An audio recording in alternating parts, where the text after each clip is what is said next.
Hello everyone, उम्मीद करता हूँ आप सभी लोग स्वस्थ हैं, तैयारी अच्छी चल रही है। मैं इस वीडियो में एनालिसिस करूंगा आरबी लाइव मॉक 27 का।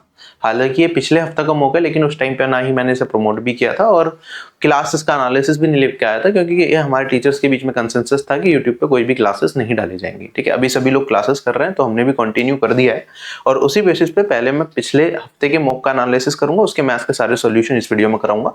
और अभी एक ऑनगोइंग मॉक चल रहा है, लाइव मॉक 28। अगर आपने नहीं दिया है तो आरबी की वेबसाइट पे जाके दे देना, वरना टेलीग्राम पे भी आपको दिख जाएगा, डिस्क्रिप्शन बॉक्स में भी लिंक डाल दूंगा, तो वो भी आप अटेम्प्ट कर सकते हैं। ये लेटेस्ट पैटर्न पे बेस्ड दोनों मॉक्स हैं, ये वाला मॉक भी और लाइव मॉक 28 भी। और जो आरबी के पेड टेस्ट सीरीज यूजर्स हैं उनके लिए हम 10 मॉक्स अलग से भी प्रोवाइड करेंगे लेटेस्ट पैटर्न पे बेस्ड। अगर आपने टीयर 1 की टेस्ट सीरीज ले रखी है तो आप वो मॉक्स अलग से भी दे पाएंगे। जो लाइव चल रहे हैं वो तो आएंगे लेटेस्ट पैटर्न पे, उसके अलावा भी। ठीक है, लेकिन उसमें थोड़ा सा टाइम लगेगा, धीरे धीरे डलने स्टार्ट हो जाएंगे। मेरे ख्याल से परसों से एक मॉक, फिर दूसरा, फिर तीसरा, ऐसे करके 10 से 15 दिन के अंदर सारे के सारे मॉक्स डल जाएंगे बिफोर मंथ एंड। राइट, तो अभी हम स्टार्ट करते हैं इस मॉक का एनालिसिस एंड सेफ स्कोर। ठीक है, बाकी टेलीग्राम चैनल से जुड़ जाना, सारे अपडेट्स आपको वहां मिलेंगे। जो भी लेटेस्ट एग्जाम से रिलेटेड क्वेश्चन, जो नए टॉपिक्स पूछे जा रहे हैं, उनके अलग से मैं वीडियो डालता जा रहा हूँ, उनकी पीडीएफ आपको टेलीग्राम पे मिलेगी। तो आप टेलीग्राम चैनल जरूर ज्वाइन कर लेना, क्योंकि टेलीग्राम पे सारी इंफॉर्मेशन, सारे अपडेट, सारे प्रीवियस ईयर सब कुछ एक जगह मिल जाता है, तो आपको बार बार वेट नहीं करना पड़ता किसी भी चीज के लिए। ठीक है, और बाकी कुछ क्रैश कोर्सेज जो अपनी प्रिपरेशन में आप यूज कर ही सकते हैं, अभी टाइम है तो इसे अच्छे से यूटिलाइज कीजिए। और टेस्ट कैसे देना, देखो आरबी पे पेड टेस्ट में जाएंगे, वहां पे आपको सीजीएल 2025, सीएचएसएल 2025 ये कुछ मिलेगा फ्री टेस्ट, लाइव टेस्ट वाला। इसके अंदर यहाँ पे सीजीएल 2025 फ्री लाइव टेस्ट, इसमें जाएंगे तो 27 नंबर जो अभी मैं एनालिसिस कर रहा हूँ ये भी ओपन है, और 28 नंबर ये भी ओपन है। ठीक है, वेब एप्लीकेशन पे आप इस तरीके से जा सकते हैं। वेबसाइट पे आप जो ये वाली टेस्ट सीरीज ओपन करेंगे, अगेन फिर इसके अंदर आप ये और ये 27 और 28 का टेस्ट दे सकते हैं। लेटेस्ट पैटर्न पे दोनों टेस्ट अभी ओपन रखे हैं आपके लिए। तो कल 28 नंबर का जो टेस्ट है उसका एनालिसिस एंड मैथ सॉल्यूशन में कराऊंगा। ठीक है, इस मॉक को लगभग 23,000 एस्पिरेंट्स ने दिया था। और अगर आप यहाँ पे देखेंगे, जो लोगों का, ज्यादातर लोगों का स्कोर 111 से 115 के बीच ही इस टेस्ट में आ रहा है। सारे टेस्ट का डिटेल सॉल्यूशन वगैरह, एनालिसिस वगैरह आप कर ही सकते हैं। चलिए अब बात करते हैं हम यहाँ पे ओवरऑल पेपर का लेवल क्या है। ठीक है, इसमें जो एवरेज स्कोर बनाया ना, कुछ एंट्रीज मैंने हटाई हैं जो मेरे को फेक लगी, तो 102 से 103 के बीच में जा रहा है और मीडियन स्कोर 106 जा रहा है। जबकि बाकी के जो मॉक्स थे हमारे, उसमें जनरली एवरेज स्कोर चल रहा था 120 से 130 की रेंज में चल रहा था, है ना। तो वो पहले पैटर्न के हिसाब से था, और उसमें भी मैं लिखता था कि यार ये मॉडरेट प्लस टेस्ट है। लेकिन अभी जो पैटर्न पूछा जा रहा है, जिसमें स्टेटमेंट बेस्ड क्वेश्चंस बहुत सारे आ रहे हैं, ठीक है, नए टॉपिक्स के भी कुछ कुछ क्वेश्चंस आ रहे हैं, तो उस तरीके के लेवल में जो हमारा मॉडरेट टेस्ट होगा ना, वो ही टेस्ट कुछ इस तरीके का आपको देखने को मिलेगा। तो अगर स्कोर इतना एवरेज में चल रहा है तो आप ये मान के चलिए 120 स्कोर, अभी मैं आपको डिटेल में कराऊंगा भी, तो 120 स्कोर एक अच्छा स्कोर माना जाएगा कि आप टीयर 1 की कट ऑफ क्लियर कर सकते हैं इस तरीके के मॉक में यूआर से। Right, as long as exam सही तरीके से एसएससी कंडक्ट करा पाए, कोई भी माल प्रैक्टिस एग्जामिनेशन में ना हो। ओवरऑल लोगों का स्कोर आप देख सकते हैं कि क्या क्या परसेंटाइल लोगों की चल रही है। स्कोर तो आपको यहाँ पे दिख ही जाएगा कितने कितने स्कोर है। आप देखेंगे यहाँ पे 130 से ज्यादा स्कोर करने वाले 22,000 में सिर्फ 2460 कैंडिडेट्स हैं। तो ये सिर्फ आपका स्कोर नहीं गिरा है, सभी एस्पिरेंट्स का इन मॉक्स में स्कोर गिर रहा है। तो स्कोर कभी मैटर नहीं करेगा, आप हमेशा परसेंटाइल देखिए, और अनरिजर्व्ड से अगर आपकी 80+ परसेंटाइल आ जाती है, दैट इज कंसिडर्ड गुड। ठीक है, इस मॉक में अगर हम देखते हैं तो 130 पे 80 परसेंटाइल जा रही है। लेकिन अगर मैं, क्योंकि इसमें बेनिफिट ऑफ डाउट, कुछ बच्चे ऐसे भी थे जिन्होंने नए टॉपिक्स नहीं पढ़े थे, ठीक है, तो उसके बेसिस पे देखूं तो मेरे हिसाब से इस मॉक में जो सेफ स्कोर जाएगा वो 120 से 125 के बीच में भी अगर आप अनरिजर्व कैटेगरी से लेके आओगे तो दैट विल बी गुड। क्योंकि ये वाला मॉक जो जिनकी तैयारी अच्छी है सिर्फ उन लोगों ने दिया है, तो इसमें और ज्यादा एवरेज स्कोर आपको एक दिख रहा है। अगर जनरल होता तो और ज्यादा कम जाता। अगर मैं बात करता हूं यहाँ पे रीजनिंग की, तो यहाँ पे एवरेज स्कोर गया 30.45, मीडियन स्कोर गया 31, जबकि रीजनिंग में जनरली इतना नहीं जाता है। लेकिन क्योंकि अभी जो पैटर्न है उसमें इमेज वाले क्वेश्चन जिसमें फ्री के नंबर बढ़ते थे वो हट गए हैं, उसके क्वेश्चंस नहीं पूछे, स्टेटमेंट बेस्ड ज्यादा क्वेश्चंस पूछ रहे हैं, एक्स्ट्रा टॉपिक्स थोड़े से पूछ रहे हैं, तो इसलिए लोगों का स्कोर यहाँ पे कम आ पा रहा है। लेकिन यहाँ पे अगर आप देखेंगे ओवरऑल लेवल, इसका मैं मॉडरेट रेंज में डालूंगा, बहुत मुश्किल पेपर नहीं था। बट स्टिल अगर आपको सेफ स्कोर जानना है कि यार रीजनिंग में कितना आ जाता तो मेरा ठीक रहता, तो अगर आप इस मॉक में 38 ले आए रीजनिंग में तो भी अच्छा है। जहां हम प्रीवियस मॉक्स में टीसीएस पैटर्न पे 46 में बोलता था जनरली रीजनिंग में सेफ स्कोर, यहाँ 38 भी ठीक है इस मॉक के हिसाब से। अच्छा, इसके बाद जीके की बात करेंगे तो यहाँ पे एवरेज 15 है, मीडियन भी 15 है, और जो अच्छा स्कोर माना जाएगा वो माना जाएगा आपका 22 से 24 के बीच में अगर है तो ठीक है, उससे ज्यादा है तो बहुत बढ़िया, उससे कम है तो थोड़ा सा इंप्रूव करने की जरूरत है।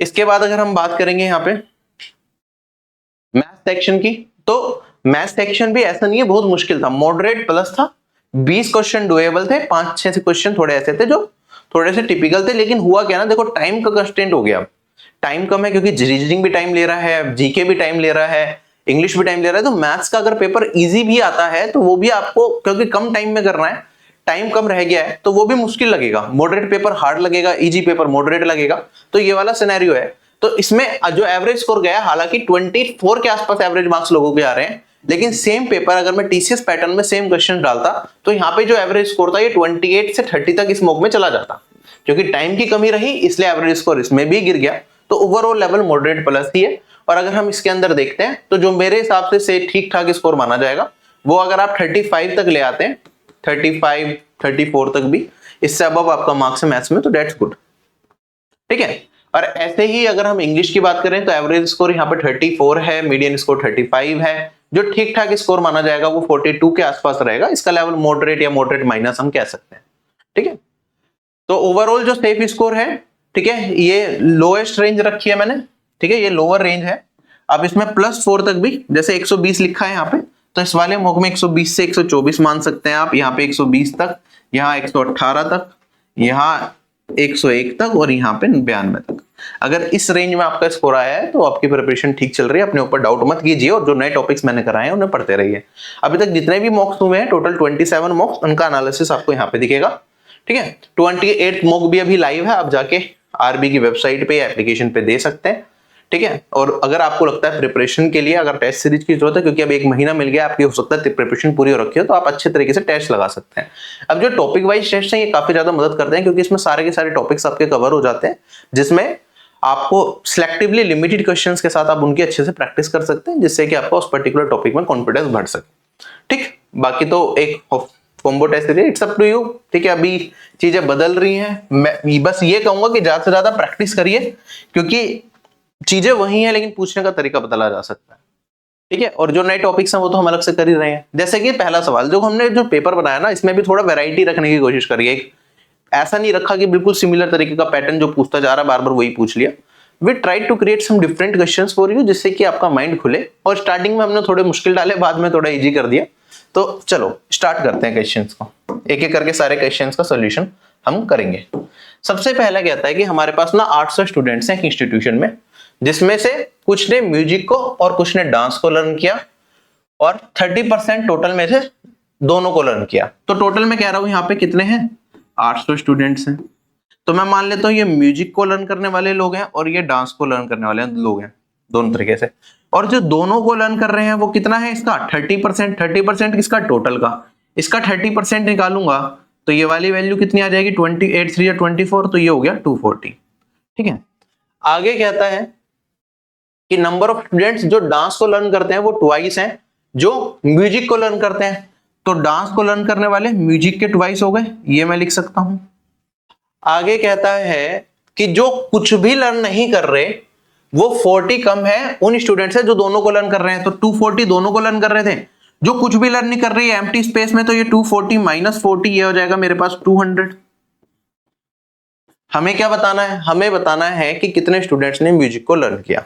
अच्छा अब कैसे करेंगे, आप कहेंगे सर ये टोटल कितना है, 800 है, ये किसके बराबर होगा, जो कुछ भी लर्न नहीं कर रहे वो है हमारे पास 200 प्लस, अब ये वाला पूरा रीजन चाहिए मेरे को, तो मैं इसमें कह सकता हूं कि भाई अगर मैं म्यूजिक ले लूं पूरा, डांस पूरा ले लूं, और उसमें 2 बार मेरा ये आ जाएगा कॉमन पोर्शन, एक बार कॉमन पोर्शन को हटाना पड़ेगा, है ना। तो मेरे पास टोटल म्यूजिक वाला कितना है, m है, डांस वाला कितना है, क्योंकि हमें म्यूजिक के स्टूडेंट्स बताने हैं तो मैं 2m लिख देता हूं, और उसमें से कॉमन वाला पोर्शन हटा देंगे, डेट इज 240, क्योंकि ये 2 बार आ रहा था, क्योंकि म्यूजिक में भी ये 240 ऐड हो चुका है, डांस में भी 240 ऐड हो चुका, तो एक बार हटाना पड़ेगा, ठीक है। बिल्कुल बेसिक से, कोई फॉर्मूला नहीं बता रहा मैं यहाँ पे आपको, सीधा सीधा हमने सम कर दिया, अंदर वाले सारे पार्ट्स का सम टोटल के बराबर हो जाएगा, इक्वेट करके अपना आंसर निकाल लेंगे। 3m किसके बराबर हो गया, अब हमारे पास यहाँ पे माइनस का 40 उधर जाके जुड़ जाएगा, तो ये हो जाएगा 840, और m का मान मेरे पास कितना आ गया यहाँ पे 280। दिस इज माई आंसर, ठीक है, क्लियर।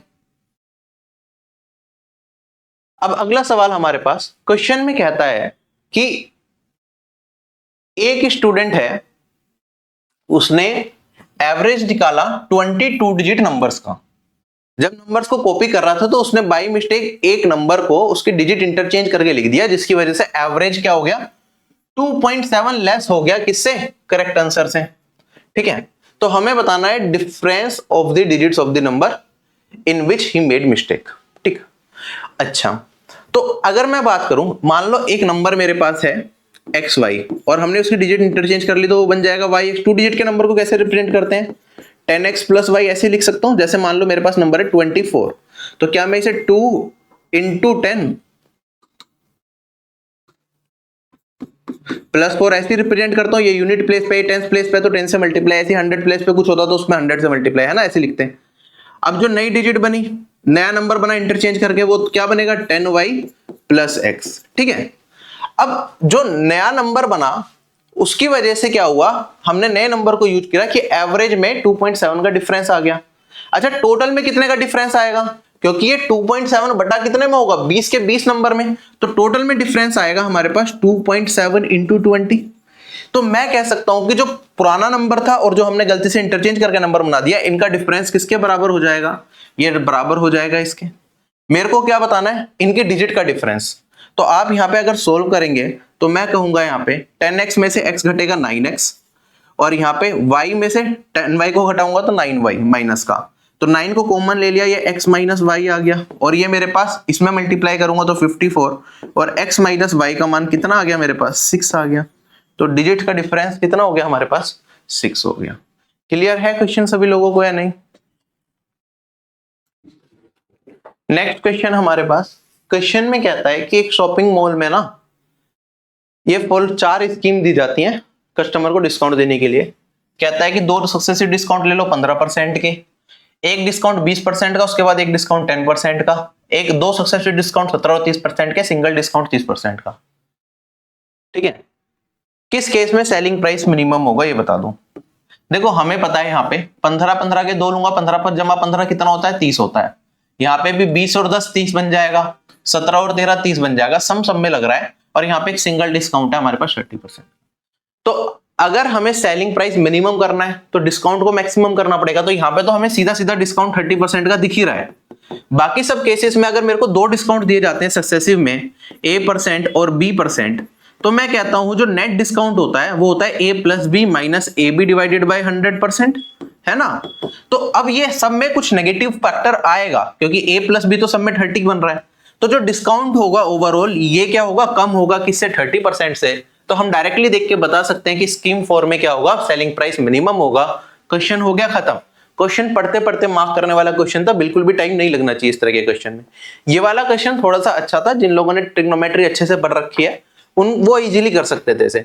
देखो क्वेश्चन में कहता है कि आप वैल्यू बता दो किसकी, इसे सोल्व करके इस पूरे पार्ट की। ठीक है, थोड़ा सा ध्यान से समझना।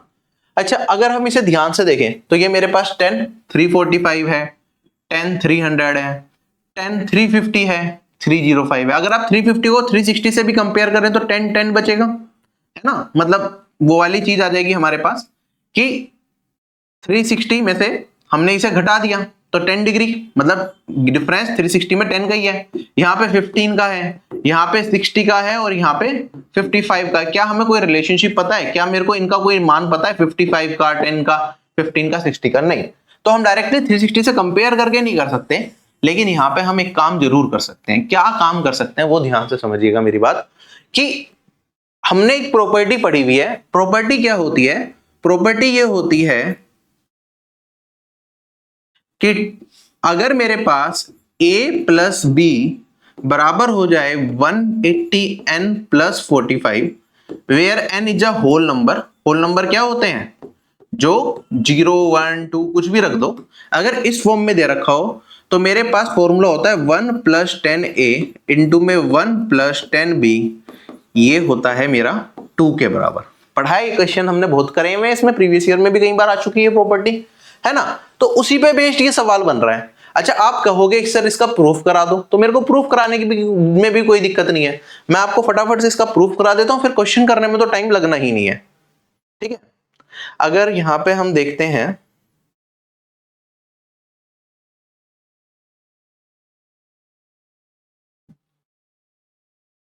ये देखिए मेरे पास, आपको पता है 10 180 n प्लस 45 है, तो इसका मतलब क्या है 180 n का, कि भाई 180 का कोई मल्टीपल। अब यह तो अगर मैं n को 0 रख दूं तो 10 45 है, n को 1 रख दूं तो मेरे पास यहां पे 10 का मान कितना हो जाएगा, 10 to 25, थर्ड क्वाड्रेंट में है, पॉजिटिव होगा 10, यहां पे भी पॉजिटिव यहां पे भी। और 10 को अगर मैं 2 रख दूं तो फिर से 360 प्लस 45, तो यह तो 360 प्लस 45 क्या होता है, अगेन मेरे पास 45 ही होता है। तो हर केस में ये वाला मान मेरे पास क्या होता है, ये वाली वैल्यू मेरे पास यहाँ पे 1 आएगी। एन का मान कोई भी आप होल नंबर रख लो, ठीक है, 1 0 1 2 3 4 कुछ भी रख दो, ये वाली वैल्यू मेरे पास 1 ही आने वाली है।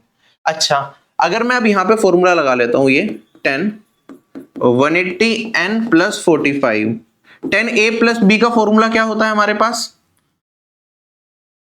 ठीक है। तो इसे 10 180 n प्लस 45 को मैं कह सकता हूं यार कि जो भी ये वाला पार्ट है इसे कोई भी दो पार्ट में स्प्लिट करके इसको मैं मान लेता हूं a प्लस बी, ठीक है। a कुछ भी हो सकता है, b कुछ भी हो सकता है, उन दोनों का सम ये आ रहा है। तो 10a प्लस बी किसके बराबर, 10a प्लस 10b अपॉन में 1 माइनस 10a 10b, यही होगा। अब ये तो मेरे पास क्या आ जाएगा, ये वाली वैल्यू तो 1 होती है ना। तो अगर ये 1 है, क्रॉस मल्टीप्लाई करूंगा 1 माइनस 10a 10b, ये 10a प्लस 10b के बराबर हो जाएगा। अब यहाँ पे ये माइनस 10a 10b उधर ले गया, तो 10a plus 10b plus 10a 10b ये किसके बराबर हो गया, 1 के। अच्छा, थोड़ा सा सिंप्लीफाई कर लेते हैं, हमें प्रॉपर्टी वैसे भी पता ही है कि 2 लाना है, तो दोनों जगह मैंने 1 को ऐड कर दिया, कोई दिक्कत तो नहीं है, नहीं। अब यहाँ पे मेरे पास 2 किसके बराबर हो गया, यहाँ पे अगर मैं क्या करूं, इन दोनों को ले लूं एक बार, तो मैंने कहा 10a को कॉमन ले लेता हूं, मेरे पास बचेगा 1 प्लस 10b, और यहाँ पे क्या कर लेता हूं प्लस, अब इन दोनों में 1 को कॉमन ले देता हूं, तो मेरे पास क्या बचेगा, अगेन 1 प्लस 10b, कॉमन ले लेंगे तो 1 प्लस 10b बाहर आ गया और अंदर बचेगा 1 प्लस 10a। तो मैंने कहा 1 प्लस 10a इंटू में 1 प्लस 10b 2 के बराबर होता है अगर 10 180 n प्लस 45 की फॉर्म में दे रखा हो। वही प्रॉपर्टी यहाँ पे यूज होनी है, लेकिन आपको दिख रहा है यहाँ पे प्लस है यहाँ पे माइनस है, तो चेंज कर लेंगे। हमें पता है tan थीटा किसके बराबर होता है, या tan a किसके बराबर होता है, ये होता है माइनस में tan 360 माइनस थीटा, प्रॉपर्टी पड़ी हुई है ना। tan a फोर्थ क्वाड्रेंट में क्या होता है, नेगेटिव होता है, तो हमने नेगेटिव लगा दिया, और 360 माइनस थीटा जो मेरा एंगल हो, या थीटा की जगह यहाँ पे a ही लिख लो, मैंने a लिखा है। तो अगर मैं देखूंगा यहाँ पे, तो ये मेरा माइनस साइन किसमें, अब ये वाले कन्वर्ट करेंगे तो tan 360 माइनस 300, तो ये आएगा माइनस tan 60, यही बनेगा। ऐसे ही अगर मैं नीचे वाले को देखूं तो ये वाला पार्ट बनेगा माइनस tan 360 माइनस 305, तो ये हो जाएगा मेरे पास tan 55, और अब ये माइनस माइनस कट के क्या हो जाएंगे, प्लस बन जाएंगे। क्लियर। अब मेरे पास आप ध्यान से देखिए, यहाँ पे 1 प्लस 10 350, 1 प्लस 10 55, 350 प्लस 55 क्या हो गया, ये 405 हो गया, है ना। और इधर भी 345 प्लस 60 ये कितना हो गया, 405 हो गया, ठीक है। तो मेरे पास यहाँ पे 1 plus 10a 1 plus 10b where a plus b is 345, 345 is nothing but 180 into 2 plus 45, है ना, या 360 प्लस 45 कह सकता हूं। तो उस पर्टिकुलर केस में हमारे पास ये वाला पार्ट क्या हो जाएगा, हम देखेंगे ये तो पूरा का पूरा बन जाएगा ऊपर 2, और ऐसे ही सेम नीचे भी सेम सिनेरियो चल रहा है, तो नीचे भी बन जाएगा 2, 2 डिवाइडेड बाय 2, आंसर आ जाएगा 1, और यही मेरा इस क्वेश्चन का आंसर होगा। अगर आपको फॉर्मूला पता है तभी होएगा, वरना बेसिक से बिगिनर बच्चे को अगर ये चीज नहीं पता है तो वो ये सॉल्यूशन एग्जाम में नहीं कर पाएगा, उसे दिक्कत होगी करने में। चलेंगे आगे, अब हम क्लियर है सारी की सारी चीजें। अच्छा, जैसे इस तरह के क्वेश्चन आपके अंदर सामने आ भी जाता है, तो एक ऑप्शन आप एलिमिनेट कर सकते थे, that is option number B, that is 0। क्यों 0 आंसर नहीं हो सकता भाई, न्यूमरेटर 0 बन पाएगा क्या मेरा, मेरे को पता है 10 30 300 की भी कुछ वैल्यू होती है, इसकी भी कुछ वैल्यू होती है, तो ये सिंप्लीफाई होकर 0 बनने के चांसेस बहुत ही कम है। तो ऑप्शन नंबर बी को तो हम इग्नोर कर ही सकते थे, 1 2 या 4 में से कोई ना कोई चीजें हमारे दिमाग में चल सकती थी। चलिए अगला सवाल। अब ये सिंपल सा सवाल आ गया कि भाई इसको डिवाइड कर देंगे अगर हम किससे, 23 से, तो आप बता दीजिए कि रिमाइंडर क्या होगा। सिंपल, आप कहेंगे सर 23 से 19 को करूंगा तो -4 रिमाइंडर बचेगा, -4 की पावर 23। 27 को 23 से करूंगा तो 4 की पावर 23। अब देखो पावर मेरी ओड है, ठीक है, तो नेगेटिव साइन रिटेन करेगा, तो -4 की पावर 23 लिख सकता हूं। यहाँ पे +4 की पावर 23 एज इट इज है, तो ये कट के क्या बन गया 0, तो रिमाइंडर क्या आएगा 0। देखते करने वाला सवाल था, इसमें टाइम नहीं लगना था कुछ भी, ठीक है, इसलिए बहुत सारे लोगों ने 76% ने करेक्ट भी किया। अब ये चोर और पुलिस वाला सवाल इतनी बार कराए हैं, कहता है एक चोर ने एक पुलिसमैन को देखा 560 मीटर की दूरी पे। तो मेरे पास यहाँ पे हो गया पुलिसमैन, या चोर कर लेते हैं, थीफ हो गया यहाँ पे, पुलिस हो गया यहाँ पे, इनकी बीच की दूरी दे दी 560 मीटर। आगे कहता है कि पुलिसमैन उसके पीछे भागना स्टार्ट करता है, चलो चेज करना स्टार्ट किया, थीफ भी भागना स्टार्ट कर देता है, तो थीफ कहां भागेगा, उससे दूर भागेगा। थीफ की स्पीड है 19, पुलिसमैन की स्पीड है 23, तो हमें बताना है थीफ कितना भागा बिफोर बीइंग कॉट। तो आप कहेंगे सर देखो थीफ इधर भाग रहा है, एक पर्टिकुलर पॉइंट आएगा जहां पे पकड़ा जाएगा, तो थीफ यहां से भागना स्टार्ट करा, टी टाइम के लिए भागा होगा, और पुलिसमैन यहां से भाग रहा है, उसे भी टी टाइम मिला होगा यहां तक पकड़ने के लिए उसे। तो टाइम क्या हो गया, कांस्टेंट हो गया, दोनों कांस्टेंट टाइम के लिए भाग रहे हैं। टाइम कांस्टेंट है तो मैं कह सकता हूं भाई distance directly proportional to speed हो जाएगा। थीफ की स्पीड कितनी है 19 है, तो ये डिस्टेंस में 19 रेशियो मान सकता हूं। पुलिस वाले की स्पीड कितनी है 23 है, तो 23 रेशियो हो गया। Distance directly proportional to speed होता है अगर टाइम कांस्टेंट हो जाए। तो क्वेश्चन खत्म हो गया मेरा। भाई यहाँ पे हमें क्या बताना है ना, 23 में से 19 घटाऊंगा तो ये आ जाएगा 4 रेशियो। 4 रेशियो रिप्रेजेंट करता है 560 को, हमें 19 रेशियो का मान बताना है। कितना आ गया 140 टाइम्स जा रहा है, तो 19 में 140 से मल्टीप्लाई कर दो, 14 9 जा 12 कैरी फॉरवर्ड, 14 और 12 26। ये मेरा इस क्वेश्चन का आंसर आ गया, कोई फॉर्मूले की जरूरत नहीं है, ठीक है। सिंपल तरीके से आप निकाल सकते हैं ओरली, आपको कन्वर्जन की भी जरूरत नहीं थी कि किलोमीटर पर आवर में, ये मीटर पर सेकंड में, इस तरीके से टाइम निकाल के कुछ करने की जरूरत नहीं, डायरेक्टली आंसर निकलता है इस तरह के क्वेश्चंस का। अगला सवाल कहता है कि एक सिलेंडर है जिसका रेडियस 7 है और उसकी हाइट है 10, इसे 2 इक्वल पार्ट में हॉरिजॉन्टली काट के स्प्लिट कर दिया, 2 सिलेंडर बन गए। तो हमें बताना परसेंटेज इंक्रीज टोटल सरफेस में क्या होगा। सिर्फ 40% लोगों ने सही करा। इसका तो डायरेक्ट फॉर्मूला हम पढ़ चुके हैं यार, एक ट्राइंगल है, हम कहीं से भी उसे अगर काटते हैं 2 पार्ट में, तो बेसिकली क्या होता है मेरे पास, अगर मैं उसे ऐसे काट देता हूं तो मेरे पास कितना एरिया बढ़ जाता है। एक ऊपर की साइड जो सिलेंडर बना इसमें पाई आर स्क्वायर एरिया बढ़ेगा ऊपर से, और नीचे वाले सिलेंडर में पाई आर स्क्वायर एरिया बढ़ गया, तो नेट इंक्रीज इन एरिया होता है 2 पाई आर स्क्वायर। इनिशियल एरिया क्या होता है एक सिलेंडर का 2 पाई आर एच प्लस आर, और इनटू में 100% percentage increase in total surface area, यही तो पूछा है हमसे। और इसमें भी हमें ये रिलेशनशिप पता है, 2 पाई आर कट जाता है तो आर अपॉन में एच प्लस आर, ये 100%। इससे आप डायरेक्टली आंसर निकाल सकते थे। ये फॉर्मूला भी मैंने याद करने को कहा था कि इस पे बहुत सवाल बनते हैं, आप फॉर्मूला याद रखिए। अब इसके अंदर अगर हम बात करते हैं, रेडियस है 7 प्लस 10 ये है 17 इंटू में 100%, कितना टाइम जाएगा देखो 700 है, 70 डिवाइडेड बाय 17 तो 4 आ गया, ठीक है। 4 की रेंज में एक ही ऑप्शन है, तो भाई यही आंसर हो सकता है 41.18%, ठीक है। ये भी 1 मिनट से कम का सवाल था, अगर ये सवाल छूटा है तो नहीं छूटना चाहिए। अगला सवाल हमारे पास जो बहुत सारे लोगों ने करेक्ट कर दिया, इस क्वेश्चन में क्या कहता है कि एक कॉलेज है जिसके अंदर जो नंबर ऑफ स्टूडेंट्स पास हो रहे हैं डिफरेंट ऑनर्स में, मैथमेटिक्स ऑनर्स में, physics honours, chemistry honours, zoology honours और बोटनी ऑनर्स में 2015 से 2018 तक, वो डेटा यहाँ पे इस टेबल में दे रखा है। इस डेटा को समझिए और हमें बताइए रेशियो क्या होगा उन लोगों का जो पास हुए हैं मैथ्स और फिजिक्स में 2015 में। 2015 के अंदर मैथ्स और फिजिक्स में पास होने वाले 10 जमा 5 15 लोग हैं, रेशियो। इसके बाद कुछ पूछा है, अच्छा अगर मेरे को इतना भी दिख रहा है तो मेरे को क्या ये चीज समझ में आ रही है, जो मेरा आंसर होगा वो 15 या तो इसमें से किसी से कटेगा या नहीं कटेगा, तो इस साइड जो भी आएगा वो 15 का क्या होगा फैक्टर होगा। और अगर मेरे को ये भी चीज दिख गई और मैं ऑप्शन पे नजर डाल लेता हूं तो 15 का कोई फैक्टर जो हो वो एक ही ऑप्शन में डी डेट इज 15, यहाँ पे 15 की जगह 3 होता, 5 होता, 1, यही आ सकता था न्यूमरेटर में 15, 5, 3 और 1 जो कि फैक्टर्स हैं 15 के, इसके अलावा कुछ आ नहीं सकता था। तो ये तीनों ऑप्शन तो वैसे ही कट गए, तो मेरे को आगे क्वेश्चन की जरूरत ही नहीं है, वरना आप पूरा निकालना चाहो तो आगे निकाल सकते हैं। इसका रेशियो किसके साथ बताना है, स्टूडेंट्स के साथ जो पास हुए हैं केमिस्ट्री, जूलॉजी और बॉटनी में 2018। तो इन चारों का सम कर लेंगे तो ये 4 आ जाएगा, 1 + 2 + 1, ठीक है, क्लियर। अगला सवाल हमारे पास कहता है एक मोंटी होल गेम है, इसके ऊपर तो सेपरेट वीडियो डाली है, यूट्यूब पे देख ली होगी आपने, तो अभी उसी को यूज करके मैं डायरेक्टली करूंगा। 27% लोगों ने सही भी कर दिया इस क्वेश्चन को, कि एक मोंटी होल गेम है जिसके अंदर क्या है 6 डोर है और आपको एक पिक करना है। मेरे पास यहाँ पे कितने डोर्स हैं, मेरे पास है यहाँ पे 6 डोर्स, 1 2 3 4 5 6। बनाने की वैसे जरूरत नहीं पड़ती, बस समझाने के लिए बना रहा हूं। 6 डोर है, आपने कोई एक डोर पिक किया, मान लो आपने ये वाला डोर पिक कर लिया, ठीक है। अब बचे हुए कितने डोर है 5। इसमें क्या होता है, जो होस्ट होता है बचे हुए डोर में से जिसमें हमारे पास क्या होगा प्राइस नहीं होता, उसमें से एक डोर को ओपन कर देता है। तो मान लो उसने ये वाला डोर ओपन करा, तो इसमें हमें प्राइस नहीं मिला, वो वही डोर ओपन करेगा रिमेनिंग में से जिसमें प्राइस नहीं होगा।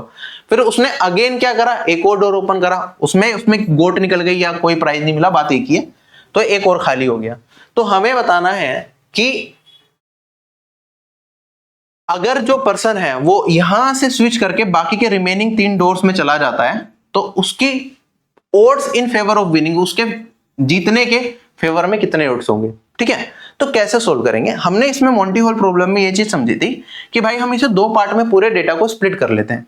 अगर मैं बात करता हूं यहाँ पे कितने हैं 6, जब उसने कोई भी डोर ओपन नहीं किया तो हमारी प्रोबेबिलिटी क्या है, आप कहेंगे सर इसके अंदर प्राइस होने की प्रोबेबिलिटी है, ये जीतने की प्रोबेबिलिटी इस डोर के थ्रू वो होगी 1/6, और इन सब में मिला के कितनी होगी प्रोबेबिलिटी, आप कहेंगे सर 5/6। अब क्या हुआ, 2 डोर ओपन कर दिए जिसमें गोट नहीं है, तो ये 5/6 प्रोबेबिलिटी इन तीनों में इक्वली बढ़ जाएगी। तो इन तीनों में से किसी के अंदर प्राइस होने की प्रोबेबिलिटी कितनी होगी, क्योंकि 3 में बढ़ रही है तो प्रत्येक की हो जाएगी 1/3। तो अगर वो स्विच करता है यहां से इनमें से किसी में भी, तो उसके जीतने की प्रोबेबिलिटी कितनी है, ये है, जिसे हम लिख सकते हैं 5/18। इतना पार्ट क्लियर हो गया। लेकिन हमसे प्रोबेबिलिटी विनिंग की नहीं पूछी, हमसे पूछा what are the odds in favour of winning. Odds in favour of winning का मतलब क्या होगा, ओड्स इन फेवर होता है हमारे पास desirable outcome divided by non desirable outcome. मतलब अगर 5 हमारी जीतने की प्रोबेबिलिटी 18 में, तो ना जीतने का क्या होगा, आप कहेंगे सर 18 में से 5 को हटा दो 13 केसेस में हम नहीं जीतेंगे, 5 केसेस में हम जीतेंगे। तो odds in favour of winning क्या होगा, 5/13। This will be my answer, ठीक है। हालांकि हमने क्वेश्चन में ऑप्शन में अगर मैं 5/18 डाल देता तो बहुत लोग और ज्यादा गलत कर देते, बट फिर भी हमने थोड़ा सा मेंटेन किया है कि चलो इतना मुश्किल नहीं बनाते हैं, ठीक है। बाकी मैंने जो क्लास ली थी इसके ऊपर, उसमें तो अच्छे सवाल आपको बढ़िया तरीके के कराए थे। चलें आगे हम, और ये देखो एक बार कंसेप्ट समझ आ गया तो ये टाइम नहीं लगता इस तरह के क्वेश्चंस को करने में। देखिए इस क्वेश्चन में क्या कहता है, एक आदमी ने एक बिजनेस की शुरुआत करी कुछ सर्टेन कैपिटल अमाउंट से, मान लेते हैं C अमाउंट से उसने बिजनेस की शुरुआत करी। पहले साल उसको 70% का प्रॉफिट कमाया और 50% टोटल कैपिटल जो बनी उसकी उसका डोनेट कर दिया, ठीक है। तो 70% प्रॉफिट का मतलब क्या हो गया, कैपिटल अपने आप की 170% मतलब 17/10 हो गई। अब जो उसके पास इनिशियल अमाउंट प्लस प्रॉफिट मिला के कितना बन गया, इतना, इसका इसने क्या कर दिया 50% डोनेट कर दिया, तो रिमेनिंग कितना होगा 50%, डेट इज 1/2। एक साल के बाद ये कैपिटल होगी। अब उसने सेम प्रोसीजर को फॉलो किया रिमेनिंग कैपिटल के साथ सेकंड और थर्ड ईयर में, तो सेम प्रोसीजर फॉलो होगा। तो अपने का स्टार्टिंग में कैपिटल इतनी थी, अब रिमेनिंग कैपिटल इतनी है, तो सेम प्रोसीजर फॉलो करने का मतलब है जो मैं मल्टीप्लीकेशन कर रहा हूं ये सेम दोबारा सेकंड ईयर में भी होगी और थर्ड ईयर में भी होगी, तो इसकी पावर 3 लिख सकता हूं। अब उसके बाद साल के अंत में उसके पास कितने पैसे बचे, उसके बाद बचे 19652। तो हमें बताना है कि इनिशियल कैपिटल क्या थी जब उसने बिजनेस की शुरुआत करी, तो C का मान बताना है। अच्छा अब 4 ऑप्शंस आपके पास दे रखे हैं, सोल्व करके अपना आंसर बताना पड़ेगा हमें, ठीक है। आप देखेंगे 20 का क्यूब है जो कि इधर जाके मल्टीप्लाई होगा, 20 का क्यूब कितना होता है 8000, तो मेरा जो भी आंसर होगा वो 8000 का मल्टीपल होगा। अब ये 17 का क्यूब इसमें डिवाइड करना है हमें, है ना। तो मेरे को एक चीज बताओ, 17 का क्यूब वैसे तो 4913 आप सभी लोगों को पता होगा, और उससे अगर वैल्यू पता है 17 के क्यूब की, तो आपको ये भी चीज समझ में आ रही होगी, ये 5000 के आसपास है, ये 20000 के आसपास है, तो लगभग वैल्यू आएगी 4, है ना। इस तरीके से कर सकते हो, तो आप देखेंगे आंसर आ जाएगा 32000। अगर वैल्यू नहीं भी पता है तो हम कैसे करेंगे, आपको पता है यार ये 17 का क्यूब ही इसे काटेगा। 17 का अगर मैं क्यूब करता हूं तो यूनिट डिजिट का क्यूब करो, 7 का क्यूब 343, लास्ट डिजिट क्या होगी 3, तो 3 से ये पूरा का पूरा कटना चाहिए। 3 में किससे मल्टीप्लाई करूं कि यूनिट डिजिट 2 मिल जाए, आप कहेंगे सर 4 से करना पड़ेगा। तो मेरे पास यहाँ पे जो यूनिट डिजिट आएगी वो 4 आएगी, इंटू में 8000, यहाँ पे मेरे को नहीं पता कुछ आएगा नहीं आएगा, तो मेरा आंसर क्या होगा यहाँ पे, आप सोल्व करेंगे तो 3 0 आएगी, 8 4 जा 32, यहाँ पे 2 आएगा। तो जो भी आंसर होगा लास्ट में यहाँ पे 2000 तो आना ही आना है। उसके बाद की वैल्यू आप देखेंगे यहाँ पे 4 ही था तो 3। ठीक है, तो इस तरीके से भी कर सकते हैं अगर क्यूब याद नहीं है तब भी, हालांकि याद होना चाहिए। कहता है एक राइट पिरामिड है जिसकी वॉल्यूम हमें 75√3 दे रखा है, बेस इक्विलेटरल ट्राइंगल है जिसकी साइड 12 है, तो हाइट बता दो।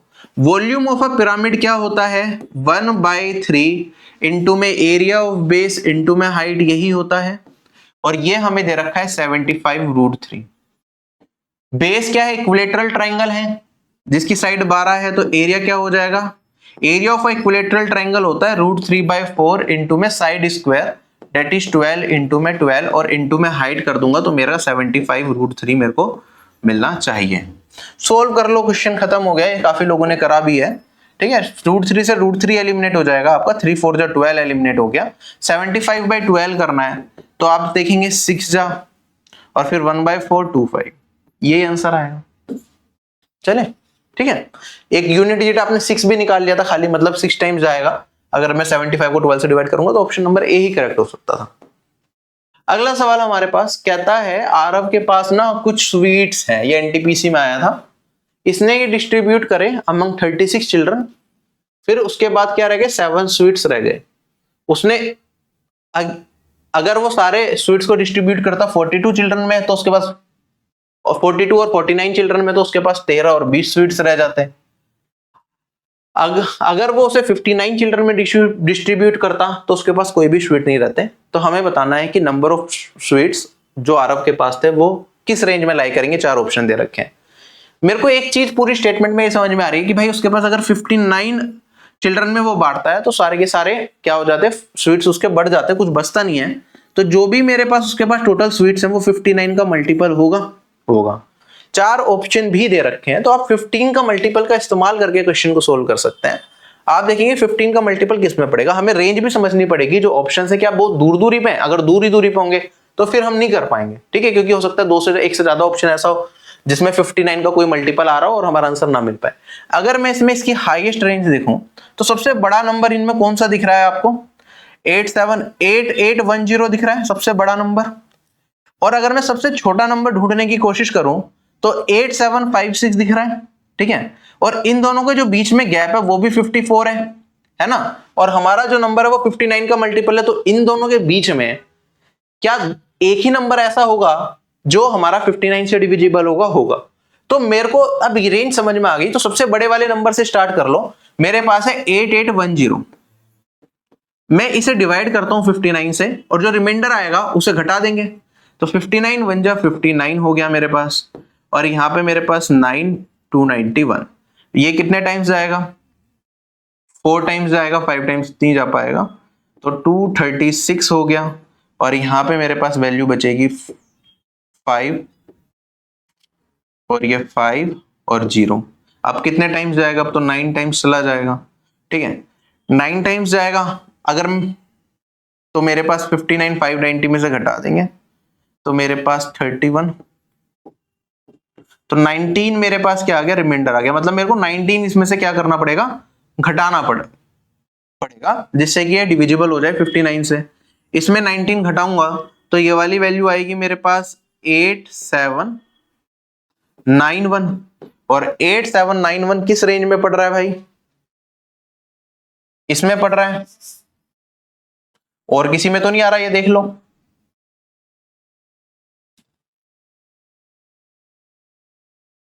नहीं इसमें नहीं आ रहा, सॉरी 91 है ना, इसमें आ रहा है बी में, ऑप्शन नंबर बी में।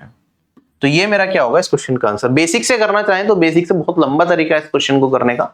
आप उसमें बेसिक से ये देखते हैं कि भाई मेरे पास जो नंबर्स हैं अगर ध्यान दिया जाए, जैसे 36 चिल्ड्रन में बांटा तो 7 स्वीट बढ़ गए, तो 36 में बांटा, 36x + 7 भी नंबर हो सकता है मेरा। ठीक है, उसके अलावा 42 चिल्ड्रन में बांटा तो 13 बच गए, 42y + 13 हो सकता है। ठीक है, उसके अलावा 49 चिल्ड्रन में बांटे तो हमारे कितने बच गए, 20 बच गए, तो ये भी हो सकता है। ठीक है, इस रेंज में हो सकता है, और एक 59k हो सकता है। ये सारे वेरिएबल्स अलग है क्योंकि मल्टीपल अलग अलग हो सकता है। तो आप देखेंगे रिमाइंडर अलग अलग है। जब इस तरीके के रिमाइंडर हमें अलग अलग दिखते हैं, पॉजिटिव रिमाइंडर अलग है, लेकिन हम फिर नेगेटिव रिमाइंडर पे जाते हैं कि भाई नेगेटिव रिमाइंडर क्या होगा। आप देखेंगे 36 में से अगर मैं 7 को घटा दूं तो ये वाली वैल्यू आती है मेरे पास यहाँ पे माइनस का 29, है ना। तो मैं इसे कह सकता था 36x1 माइनस 29, ठीक है। इस रेंज में भी तो आता, मतलब अगर हमें यहाँ पे इसको 29 और दे देते तो ये 36 का मल्टीपल बन जाता।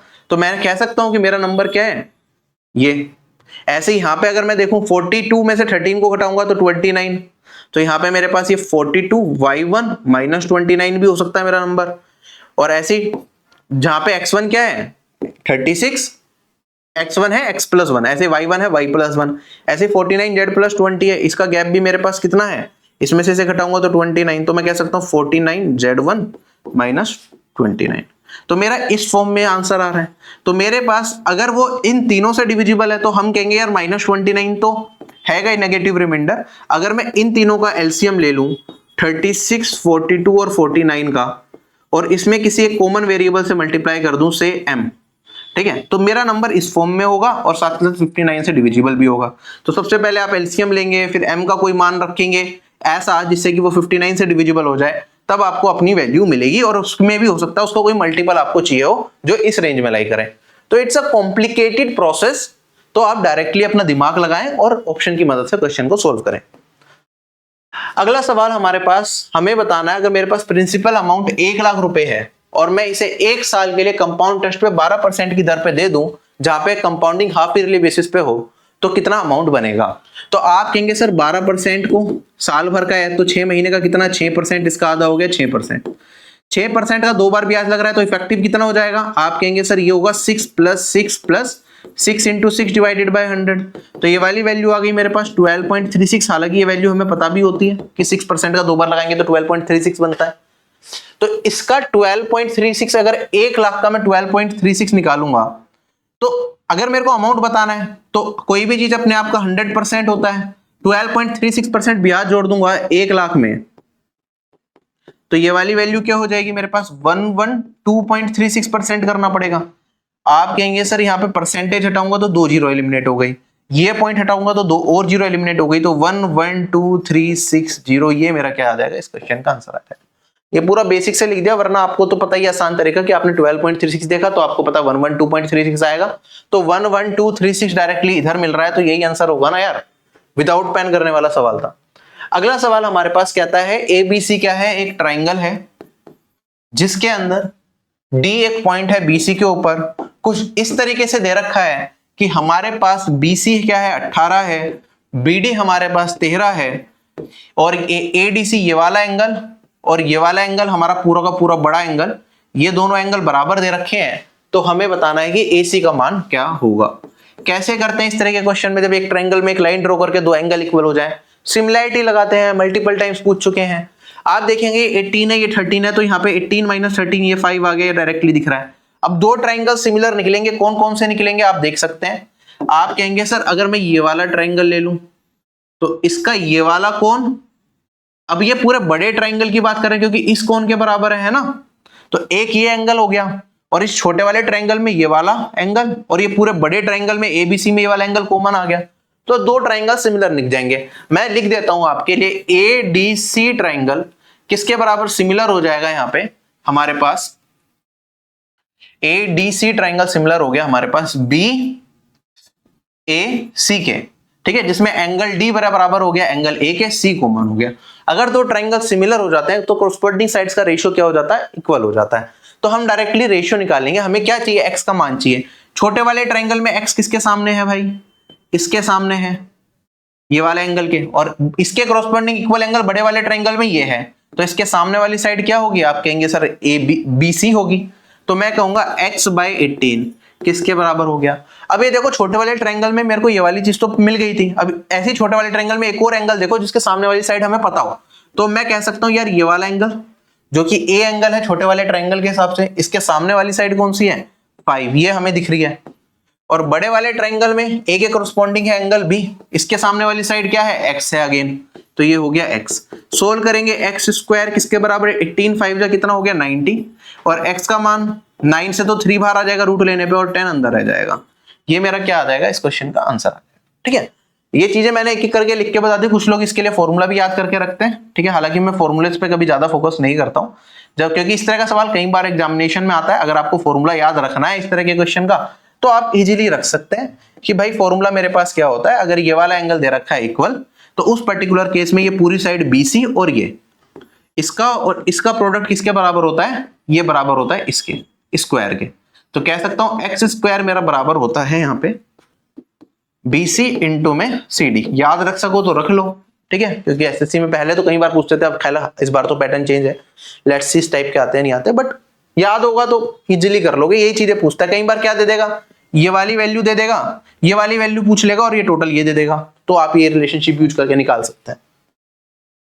अगला सवाल हमारे पास x + 1/x 3√2 है और हमारे पास यहाँ पे मान दे रखा है कि x ग्रेटर देन 1 है, तो x की पावर 6 - 1/x की पावर 6 का मान बता दीजिए कि हमारे पास क्या निकल के आएगा। ठीक, कैसे सोल्व करेंगे भाई, सीधी सी बात है कि भाई x की पावर 6 माइनस x की पावर -1/x की पावर 6, इसे मैं ब्रेक कर सकता हूं x³ + 1/x³ और इनटू में x³ - 1/x³। ठीक है, अच्छा अगर मैं x³ + 1/x³ निकालता हूं तो मेरे पास x + 1/x क्या है, 3√2 है। तो फॉर्मूला क्या होता है, अगर ये v के बराबर होता है तो ये वाली वैल्यू होती है मेरे पास v, और यहां पे इसके प्रोडक्ट में हम करते हैं v² - 3, और ऐसे हम इसके अंदर कुछ मल्टीप्लाई करेंगे, है ना। तो मेरे को ये चीज समझ में आ रही है भाई 3 तो यहां पे आएगा v में, तो मेरा आंसर जो भी होगा वो 3 का मल्टीपल होगा। ठीक है, रूट वाले पार्ट को अगर मैं छोड़ भी दूं तो 3 का मल्टीपल ये है, क्या ये 3 का मल्टीपल है, ये नहीं है। क्या ये 3 का मल्टीपल है, 12 और 1 13 नहीं है। 5 और 3 8, क्या ये 3 का मल्टीपल है, नहीं है। क्वेश्चन वैसे ही खत्म हो जाता है। देखो अगर आपका प्रेजेंस ऑफ माइंड है तो बहुत क्वेश्चंस तो कैलकुलेशन की जरूरत ही नहीं है उसमें करने की सोल्व। ठीक है, अब इसे पूरा सोल्व करना है तो भाई पूरा कर लेते हैं। यहां पे मेरे पास ये आ गया 3√2,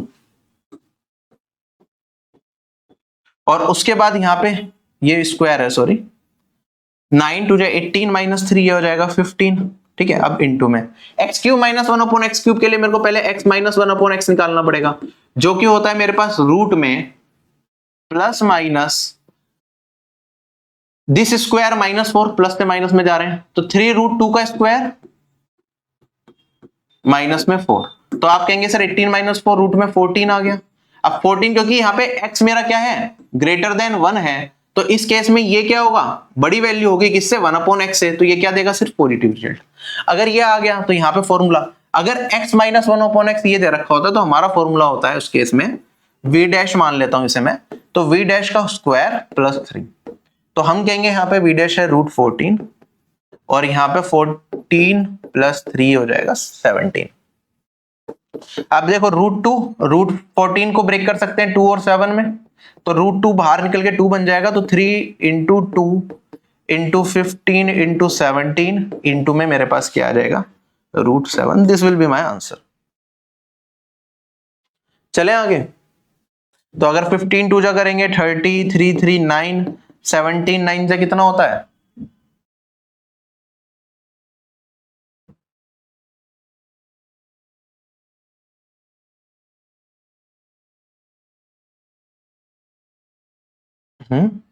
कुछ मिस्टेक है क्या, एक सेकेंड, ये 17 बन गया, ये √7 बन गया, यहां से 2 बाहर निकल गया, स्क्वायर -3 15 बन गया,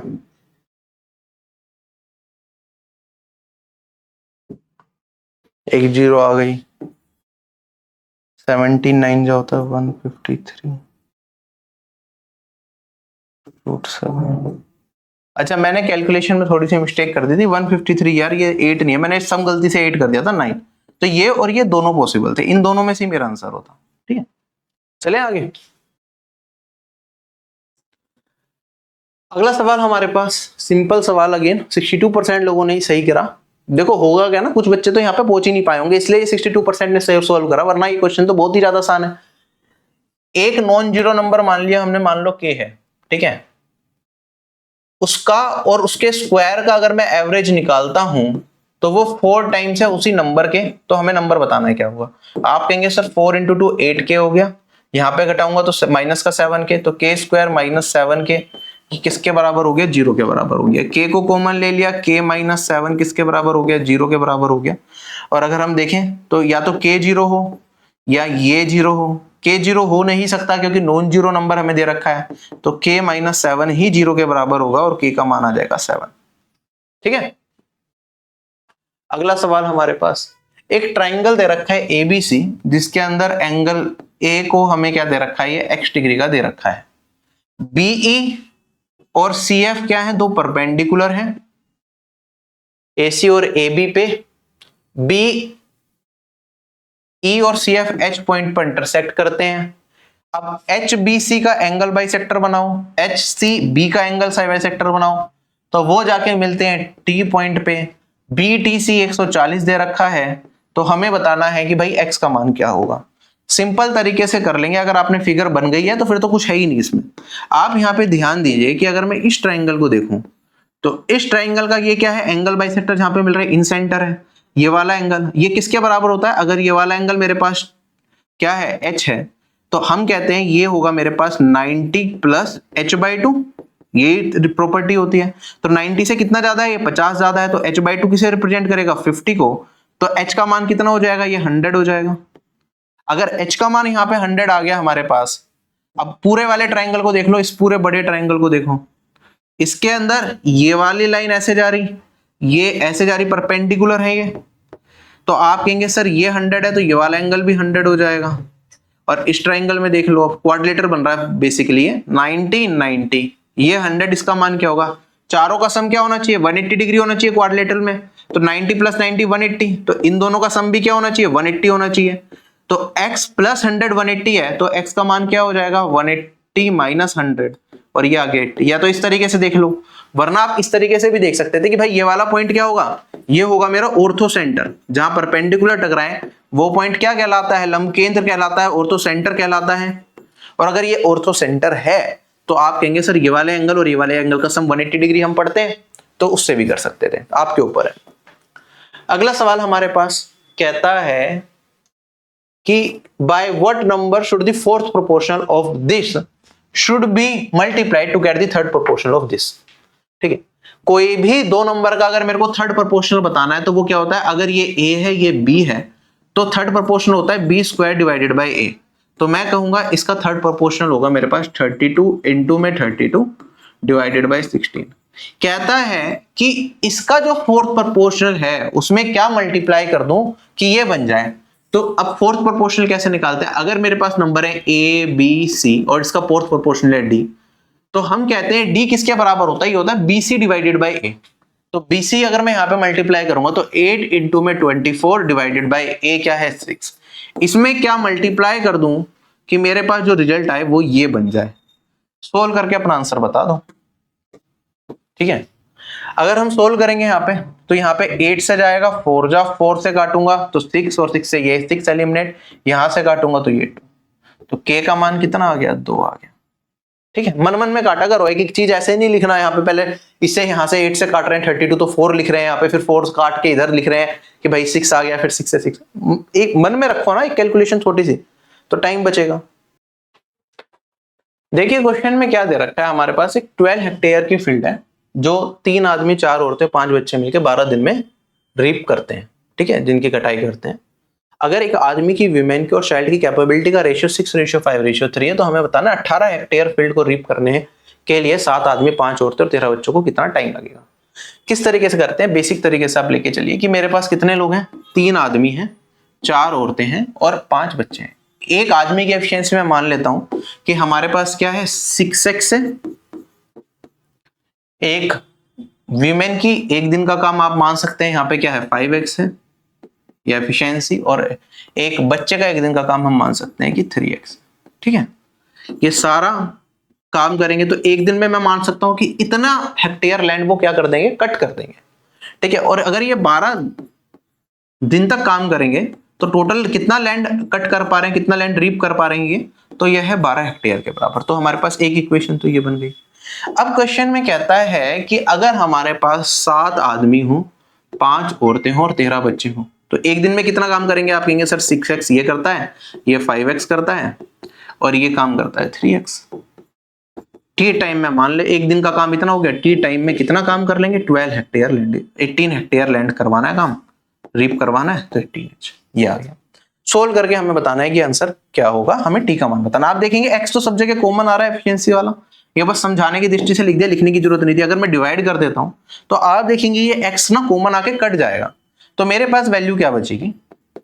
इधर तो 12 से 12 एलिमिनेट हो जाएगा, तो इधर बचेगा 1/18, इधर t है और इधर 6 3 जा 18, 20 38 और 15 53।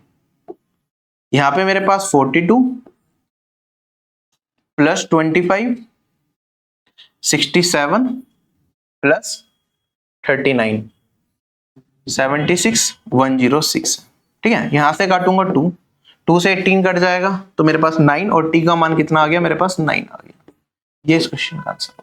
ठीक है, अगला सवाल हमारे पास क्या आता है? इक्वेशंस दे रखी हैं 2, इनके ग्राफ जो इंटरसेक्ट करते हैं, पी पॉइंट पे इंटरसेक्ट करते हैं, वो इनमें से कौन सी लाइन के ऊपर पड़ेगा?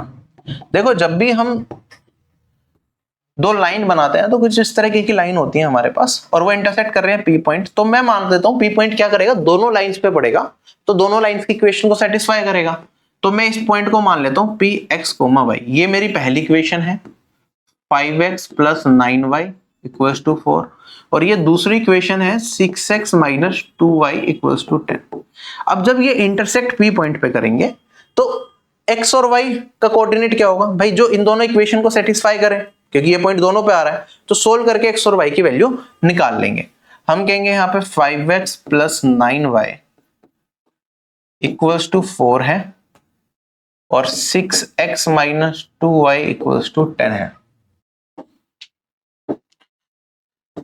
तो सिंप्लीफाई करने के लिए आपके ऊपर है कैसे मल्टीप्लाई करते हैं, या तो आप इसमें 6 से कर दीजिए और इसमें 5 से कर दीजिए और ऊपर वाले में से नीचे वाले को घटा दीजिए, तो x एलिमिनेट हो जाएगा। ये 54 और ये माइनस 10, 64y बन जाएगा और यहाँ पे 24 माइनस 50 माइनस 26 बन जाएगा और y का मान आ जाएगा माइनस 13 डिवाइडेड बाई 32 के। अब y इतना आ गया तो यहाँ पे रखेंगे, तो मेरे पास यहाँ पे माइनस 13/16 प्लस का 13/16 बनेगा। 10 में से घटाऊंगा तो 160 माइनस 13 147/13 बचेगा और ये 6x के बराबर होगा, यही आएगा।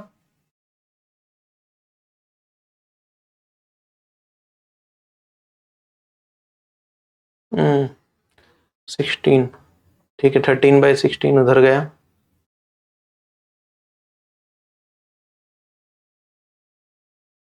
और ये 6 इधर जाके मल्टीप्लाई हो जाएगा, तो x का मान हो जाएगा यहाँ पे 7 8 4 12, 3 से कट जाएगा ना ये 2, और ये हो जाएगा मेरे पास 49, ये आएगा y x 49/26। अब यहाँ पे हमारे पास x और y की वैल्यू मिल गई। इन चारों ऑप्शन में पुट करके देखना है कि कौन से ऑप्शन में ये अच्छी तरीके से सेटिस्फाई हो सकता है। ठीक है, तो ये अब अपने आप में एक कॉम्प्लिकेटेड टास्क है कि 4 ऑप्शन में ट्राई करना और आपको आंसर निकालना। ये आपका होमवर्क वाला पार्ट है, एक एक करके आप ट्राई करिए और चेक करिए कौन से में बैठ सकता है। अंदाजे से निकालना चाहें तो देखो, कई बार क्या होता है ना कि हम बेसिक से करेंगे तो लंबा चला जाएगा। तो मेरे को ये चीज समझ में आ रही है भाई, ये 2 से थोड़ा सा कम है ना, और ये वाली वैल्यू मेरे पास इसका 13 2 जा 2.5, इससे काटूंगा लगभग, ये मेरे पास 4 माइनस का 0.4 के आसपास है ना। ये 2 से थोड़ा सा कम है और ये माइनस का 0.4 के आसपास है। तो ऑप्शन में अंदाजा लगाने की कोशिश करते हैं कि कौन से में सेट बैठ सकता है। जैसे x को अगर 2 से थोड़ा सा कम, तो 4 से थोड़ा सा कम होगा, और ये माइनस माइनस प्लस हो जाएगा, और 6 क्योंकि y मेरा नेगेटिव में है, तो 6 इंटू 2.4, तो ये वाली वैल्यू मेरी 5 से बढ़ी जाएगी, तो ये नहीं हो सकता। ऐसे ही 2x माइनस 6y इधर भी है, ठीक है, 5 से थोड़ी सी बड़ी वैल्यू है, ये सेटिस्फाई कर सकती है। अच्छा, यहाँ पे 3x प्लस 4y है, तो 3 इंटू 2 ये लगभग 6 से थोड़ा सा छोटा होएगा, और ये नेगेटिव में जाएगा 4y, तो ये वाली वैल्यू, क्योंकि y मेरा नेगेटिव है तो माइनस 0.6, तो ये वाली वैल्यू मेरी क्या होनी चाहिए, 4 से 5 के रेंज में कहीं आनी चाहिए, तो ये नहीं हो सकता। और उसके अलावा चौथा पार्ट ये है, तो x का मान मेरा 2 के माइनस है लगभग, तो ये लगभग 6 के आसपास हो गया, प्लस 5y, 5 इंटू 0.4 माइनस 2 के आसपास, तो ये वाली वैल्यू 4 से थोड़ी सी कम आएगी, लेकिन 2.5 तक नहीं जा पाएगी। ठीक है, हालांकि ये इस तरीके से कर लिया और ऑप्शन के हिसाब से मेरा सेट भी बैठ गया, बट इस तरह का क्वेश्चन कई बार कॉम्प्लिकेटेड हो सकता है, नियर वैल्यूज हो तो एग्जाम में पूरा ही सोल्व करना पड़ सकता है। तो ये मुश्किल सवालों में से एक बन गया हाल, क्योंकि कैलकुलेशन इसकी मुश्किल हो गई, देखने में सिंपल था लेकिन कैलकुलेशन हो गई। अच्छा, इसी पॉइंट से पास करना था, तो तीसरी लाइन कुछ इस तरीके से जाती है हमारी, और ये हमें ये लाइन की बतानी थी कि कौन सा सेट बैठेगा। चले आगे, अगला सवाल हमारे पास कहता है इस बार ग्राफ के अंदर ब्लूटूथ ईयरफोन्स की जो सेल है वो दिखा रखी है सभी ईयर्स के अंदर। कहता है अगर 20% सेल इंक्रीज हो जाती है 2022 में 2021 से, तो हमें ये बता दो कि 2018 से 2022 के बीच की एवरेज सेल कितनी होगी। अच्छा, आप ये बताइए 2018 दिख रहा है, 19 दिख रहा है, 20 दिख रहा है, 21 दिख रहा है, और 22 की इससे 20% ज्यादा हो जाएगी, तो 1.2 से मल्टीप्लाई करना पड़ेगा। और इसमें 1.2 से अगर मैं मल्टीप्लाई करता हूं तो यहाँ पे 12 5 जा 60, 12 4 जा 54, 5 कैरी फॉरवर्ड, और यहाँ पे 12 108 113। ठीक है, ये वाली वैल्यू आएगी 113.4। अब मेरे को इन पांचों सालों का क्या निकालना है, एवरेज निकालना है, और 4 ऑप्शन भी दे रखे हैं। ऑप्शन थोड़ा दूरी पे है, 79, 82, 86 और 92। ठीक है, तो हम जब ऑप्शंस की मदद से करेंगे तो जरूरी नहीं आप पॉइंट वाली सारी की सारी चीजें लिखें, आप अंदाजे से ले सकते हैं। जैसे यहाँ पे मैं 0.75 है, 0.5, इन सबको इग्नोर करते हुए भी चल सकते हैं। जैसे 64 है, इसे 65 मान लिया, उसके अंदर 73 को ऐड करेंगे तो मेरे पास यहाँ पे 138, फिर 84 को ऐड करेंगे,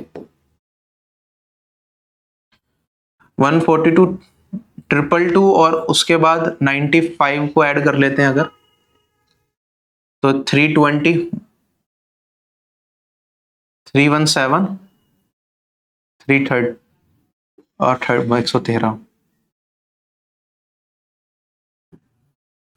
430 के आसपास ये जा रहा है, और डिवाइडेड बाय हमें करना पड़ेगा 5 है तो 5 से, तो लगभग 86 अप्रोक्सीमेटली। ठीक है, पॉइंट वाली देखो, पॉइंट वाली वैल्यू से ज्यादा फर्क नहीं पड़ेगा, तो मैंने अप्रोक्सीमेट जैसे 0.5 से 1 बना लिया, इसका 0.5 था, इसका 0.4 था, तो इसे 1 लेके कर लिया, तो थोड़ी सी कैलकुलेशन को आसान करने की कोशिश करी बस, और मेरा आंसर क्या है 86।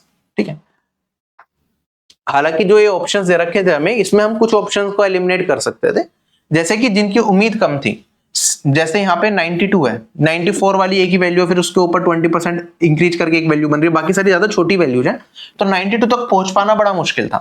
इसी तरीके से 79 भी बहुत छोटी वैल्यू है, यहाँ तक पहुंच पाना भी मुश्किल था। मिडिल वैल्यू आपको दिख भी रहा है कि लगभग 84 के आसपास चल रही है, तो मेरा जो आंसर होगा वो 82 या 86 की रेंज में लाई करने के चांसेस ज्यादा थे। ये ऑब्जर्वेशन से चीजें आएंगी, ठीक है, ये हर डेटा पे आप इंप्लीमेंट नहीं कर सकते, बट इन दोनों के ऑप्शंस के ज्यादा चांसेस थे। इस क्वेश्चन का आंसर बना हमारा 86। अगला सवाल हमारे पास कहता है कि ABC 3 नंबर है, A B से 90% ज्यादा है, तो B 10 है तो A 19 हो गया। आगे कहता है B 20% कम है C से, तो C से B 20% कम, तो ये 5 है तो ये 4 हो जाएगा। हमें बताना है A रेशियो C कितना होगा। इस तरह के क्वेश्चंस में क्या करते हैं हम, इसे इससे मल्टीप्लाई, इसे इससे और इसे इससे, तो मेरे पास A की जगह 19 आ जाएगा, B की जगह 40 आ जाएगा और C की जगह 50 आ जाएगा। हमें बताना है A रेशियो C, 19 रेशियो 50,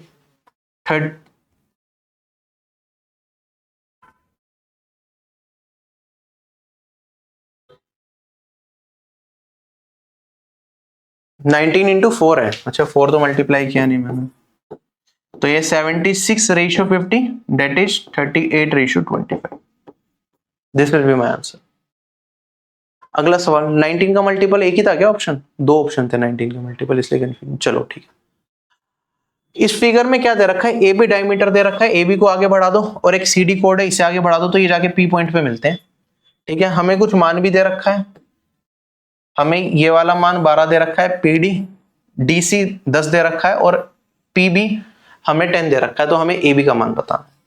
हमारी प्रॉपर्टी होती है सेकंड प्रॉपर्टी, जिसमें हम कहते हैं एक्सटर्नल पॉइंट से अगर मैं एक सर्कल पे एक सेकंड बनाऊं जो उससे 2 पॉइंट पे काटे, तो यहां से लेके यहां तक और यहां से लेके यहां तक का जो प्रोडक्ट होगा, मतलब 12 इंटू में 10 जमा 12 22, ये बराबर होगा यहां से लेके यहां तक और यहां से लेके यहां तक।